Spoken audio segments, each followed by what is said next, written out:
Good morning students, welcome to the class. हम chapter number 4 पढ़ेंगे, let's clean together. इसमें हम साफ़ सफाई के बारे में पढ़ेंगे, इसमें हम कुछ वेस्ट मटेरियल्स के बारे में पढ़ेंगे, इसमें हम अपने हेल्थ से रिलेटेड कुछ अच्छी बातों के बारे में पढ़ेंगे। तो हम शुरू करते हैं एक छोटी सी कहानी से। नीतिका नाम की एक छोटी सी बच्ची है। पेज नंबर 29 पे आ जाओ आप लोग। एक छोटी सी बच्ची है नीतिका, और जो अपने स्कूल के बारे में आपसे कुछ बातें शेयर करना चाहती है। ठीक है, तो उसने ये बोला कि एक दिन 22 अक्टूबर को जबकि गांधी जयंती होती है तो उनके स्कूल में सेलिब्रेशन चल रहा था और उसने बहुत अच्छे से पार्ट लिया था, एक्टिवली उसने पार्ट लिया था। किस में? क्लीनिंग कैंपेन में। उसके स्कूल में जो क्लीनिंग का काम चल रहा था या क्लीनिंग कैंपेनिंग चल रही थी उसमें उसने पार्टिसिपेट किया था। और उसने आपको बताया इस बारे में कि वो किस में पार्टिसिपेट करना चाह रही थी? स्वच्छ भारत अभियान, clean India mission. Clean India mission क्या होता है?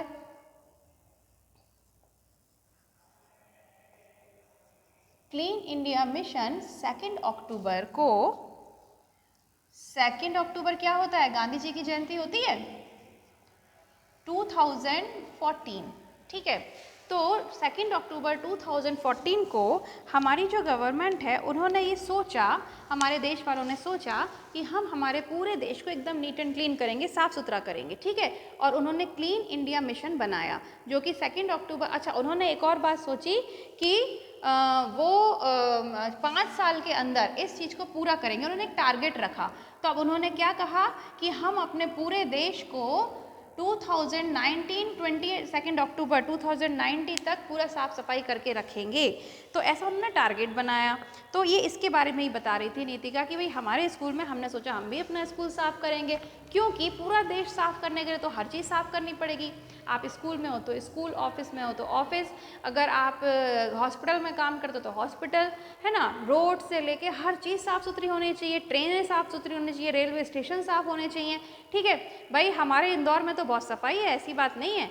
अब बाकियों का पता नहीं, लेकिन हमारा इंदौर, आपकी मैडम जो है, हम इंदौर से आए हैं एमपी से, तो वहाँ तो एक भी जगह कोई कूड़ा नहीं दिखता, फर्स्ट नंबर है पूरे इंडिया में, समझे।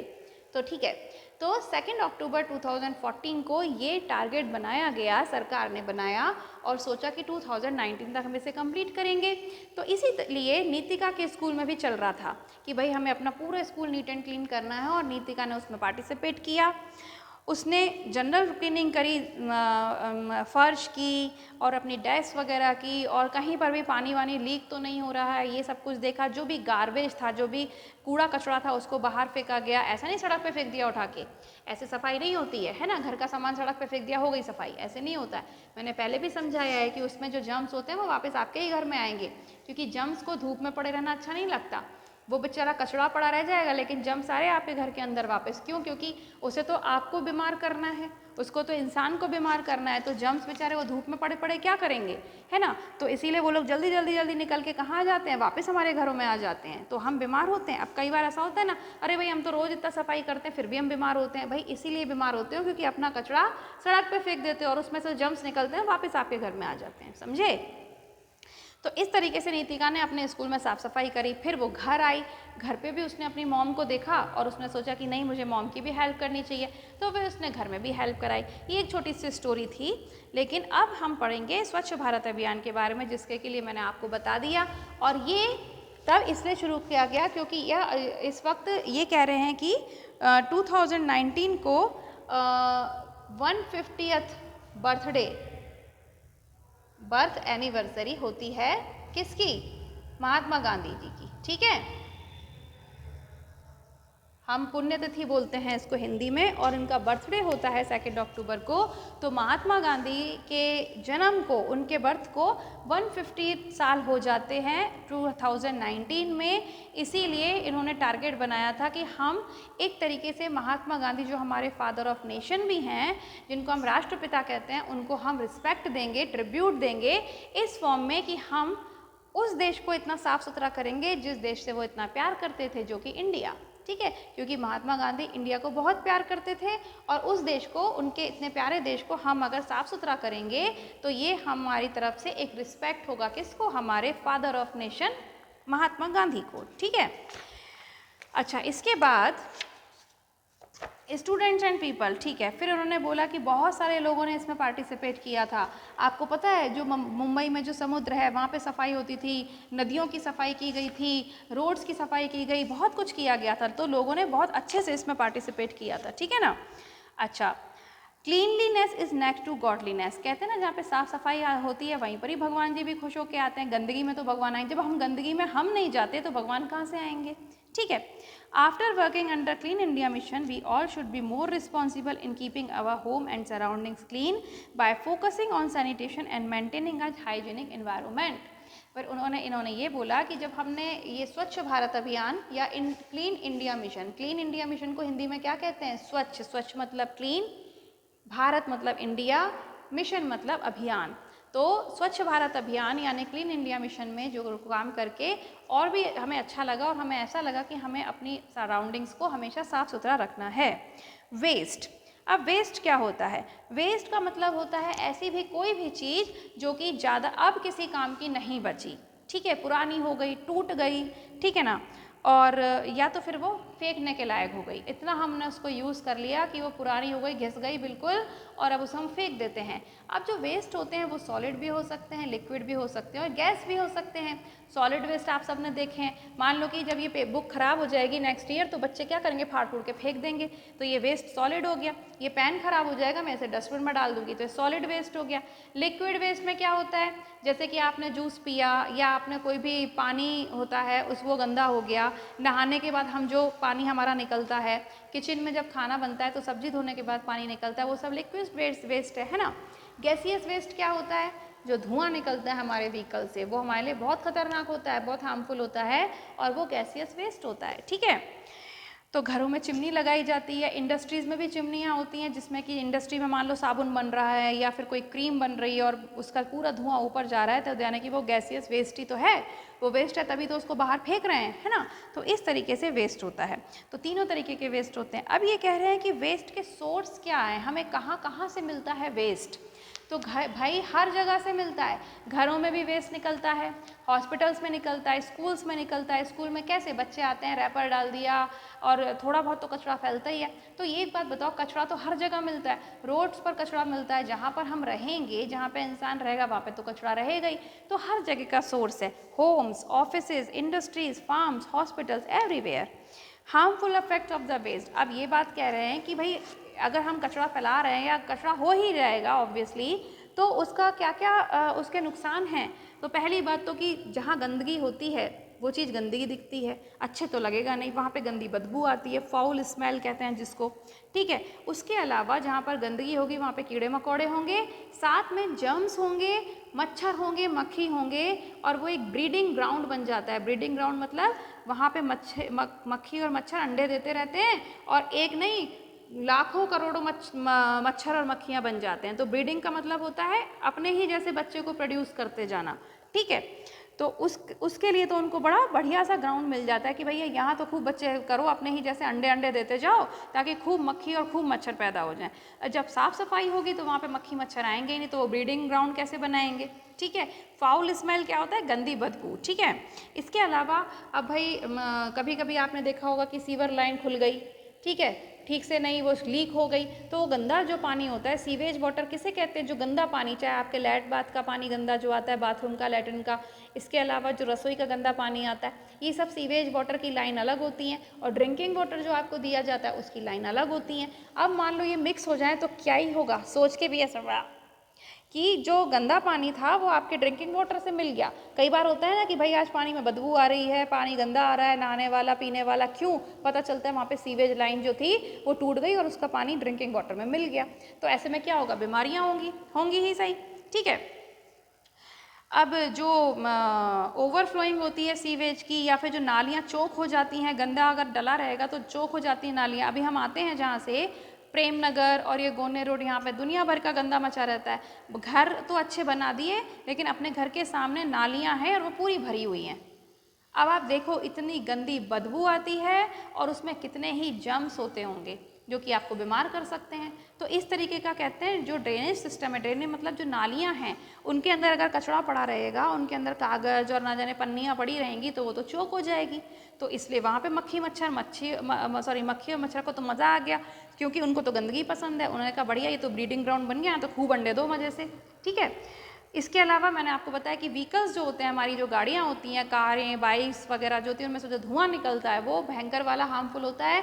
जैसे ही हमारे अंदर गया, हमने सांस ली, अंदर गया और हमारे को बीमार हुए। आजकल आप देखते हो किसी को कैंसर हो गया, किसी को टीबी हो गया, किसी को, क्यों हो रहा है इतने लोगों को? क्योंकि इसी कारण। हम कहते हैं हमने तो कभी कुछ गलत नहीं खाया पिया, हम तो सिंपल खाते हैं। अरे भाई सिंपल खाते हो लेकिन सांस तो ले रहे हो इतने धुएं में, कहाँ जाओगे? तो सबसे अच्छी बात है कि आप कहीं दूसरे मार्स पर तो जा नहीं सकते अर्थ को छोड़ के, जिंदा तो अर्थ पे ही रहना है। तो बेहतर है कि अपना एनवायरनमेंट सुधारो, अपने व्हीकल्स को साफ सुथरा रखो, धुआं मत निकलने दो। इतनी केमिकल्स जब आप सांस लोगे, कितना भी मास्क लगा लो, लेकिन मास्क से कुछ नहीं होने वाला, इसलिए लोग बीमार होते हैं। तो इन्हें कहते हैं हम गैसियस वेस्ट। तो solid waste, liquid waste, gaseous waste. ठीक है, 3 तरीके के वेस्ट होते हैं। अब आपने दुकानों के सामने देखा होगा ब्लू डस्टबिन और ग्रीन डस्टबिन। तो ग्रीन डस्टबिन में बायोडिग्रेडेबल सब्सटेंसेस डाले जाते हैं और ब्लू डस्टबिन में डाले जाते हैं नॉन बायोडिग्रेडेबल। अब भाई ये क्या होता है? तो ये समझ आती हूँ मैं आपको। बायोडिग्रेडेबल चीज़ें ऐसी होती हैं जिनको छोटे छोटे कीड़े मकोड़े, जिनको हम माइक्रो ऑर्गेनिजम्स कहते हैं, वो उनको डिकम्पोज करती हैं। डिकम्पोज मतलब वो उनको ऐसे, आप सपोज करो कि मैंने ग्रीन वाला जो डस्टबिन है उसके अंदर मैं क्या डालूंगी, फ्रूट्स डाल दिए, कभी वेजिटेबल ख़राब हो गई वो डाल दी, ठीक है, या फिर खाने का कोई भी सामान है गंदा संदा जो हमारा बच गया या सड़ गया, वो सब मैंने इसमें पटक दिया। इसके अलावा मैंने प्लांट्स की लीव्स टूट के जो नीचे गिर जाती हैं सूखी हुई और लकड़ियाँ होती हैं वो डाल दिया, है ना। तो ये सब क्या होगा, इनको उठाकर एक गड्ढे में डाल दिया जाएगा। मैंने आपको पहले बताया था 4th क्लास में आपने पढ़ा था कंपोस्ट, है ना।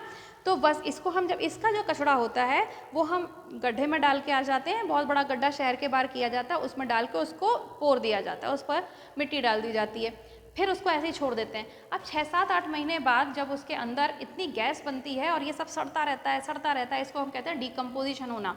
खूब सड़ सड़ के, और ये कौन करते हैं? माइक्रो ऑर्गेनिजम्स करते हैं, क्योंकि उनमें कीड़े पड़ जाते हैं।